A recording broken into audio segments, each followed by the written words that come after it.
Sacha, on se retrouve pour un nouvel épisode d'SOS Mila et je suis toujours en compagnie de Fidji. Hello.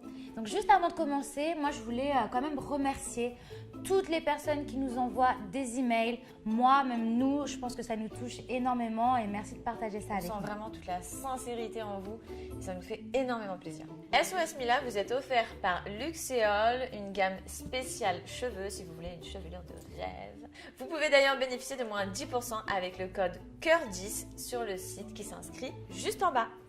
J'ai rencontré un mec sur un site de rencontre, tout était magique dès le premier rendez-vous.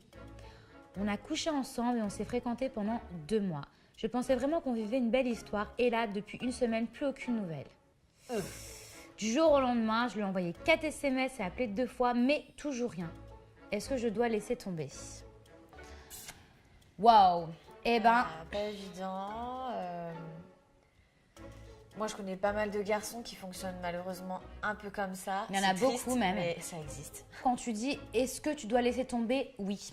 Clairement, oui, parce que c'est quand même à lui de revenir vers toi. Tu ne vas pas lui courir derrière. L'amour, ça ne se mendie pas. Souvent, les garçons, ils s'en rendent compte bien plus tard. Nous, on est là en dépression et ensuite, eux, ils reviennent, voilà, comme ça, comme si de rien n'était. Et ben, c'est lui qui s'en mordra les doigts. Et je pense que tu mérites mieux que ça. Complètement. S'il revient, c'est simple, fais-le galérer. Ma meilleure amie vient de se séparer de son copain avec qui elle était depuis 6 mois. Il m'a fait comprendre qu'il me kiffait. Alors là, no way. Et moi aussi, je l'aime bien. J'aimerais me mettre avec lui, mais j'ai peur que ma meilleure amie m'en veuille. Alors effectivement, elle va beaucoup t'en vouloir. Surtout que tu dis que ta meilleure amie vient de se séparer, donc c'est très frais. Et là, clairement, toi, dans ta tête, t'es déjà prête à te mettre en couple avec son ex qu'elle a dû aimer. Qu'est-ce qui est plus important, perdre sa meilleure amie ou s'engager dans une relation avec quelqu'un avec qui on ne sait même pas si ça va marcher? Mets-toi juste à la place de ton ami 2 secondes, t'aimerais pas qu'on se fasse la même chose. Donc prends un peu de recul, on est je sais pas combien de milliards d'êtres humains sur Terre. Je pense quand même, sans te juger, que tu peux trouver un autre garçon que le copain de ta meilleure amie. Coucou Mila, moi je ne me trouve pas très belle, j'ai un gros nez et j'ai pas un visage très joli. J'aime un gars au lycée, sauf que j'ose pas aller lui parler parce qu'à chaque fois qu'il me regarde, je l'imagine énumérer tous mes défauts.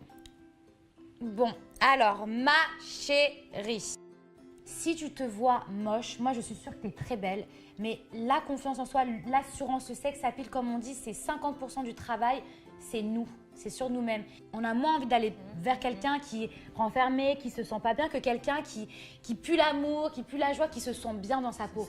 Déjà, il te regarde. Non mais alors les mecs... Tu comprends et tu penses qu'il énumère tes défauts. Il faut savoir une chose, les garçons ne se rendent pas du tout compte des défauts que nous, on voit. C'est-à-dire que déjà, même quand on change de couleur, parfois ils le remarquent même pas. Donc ton bouton, tes trucs, c'est des choses auxquelles les garçons ne font même pas attention. Ne pense pas que t'es pas jolie, ne pense pas et ne te mets pas de barrière par rapport à ça parce que je suis sûre que ce soit lui ou un autre, un garçon t'aimera pour ce que tu es et trouvera tes défauts en qualité. Je suis avec ma copine depuis 3 ans et je l'aime. Mais je ne supporte plus sa jalousie. Aïe. Au début, je trouvais ça mignon et ça ne me dérangeait pas qu'elle fouille dans mon portable. Mais depuis 3 ans, rien n'a changé. Et maintenant, je trouve ça lourd. Bah, tu m'étonnes. Je pense qu'elle devrait faire un travail sur elle-même parce que lui, clairement, il peut rien faire. Il la laisse carrément checker son téléphone. Enfin, lui, c'est pas de sa faute et elle non plus, c'est pas de sa faute. Parce que je pense que c'est quelque chose du passé qui fait qu'elle n'a pas confiance en elle. Soit le fait de voir cette vidéo, ça fera un déclic. Soit peut-être aller voir quelqu'un pour mieux la conseiller parce que nous, je pense pas qu'on soit en mesure de rentrer dans quelque chose aussi profond. Ouais, il faudrait qu'elle arrive à avoir confiance en toi un minimum pour commencer au moins. Malheureusement, c'est déjà la fin, mais on se retrouve demain pour de nouveaux messages, plein de nouvelles questions et on vous attend avec impatience. Retrouvez-nous sur nonstopreality.fr et à bientôt.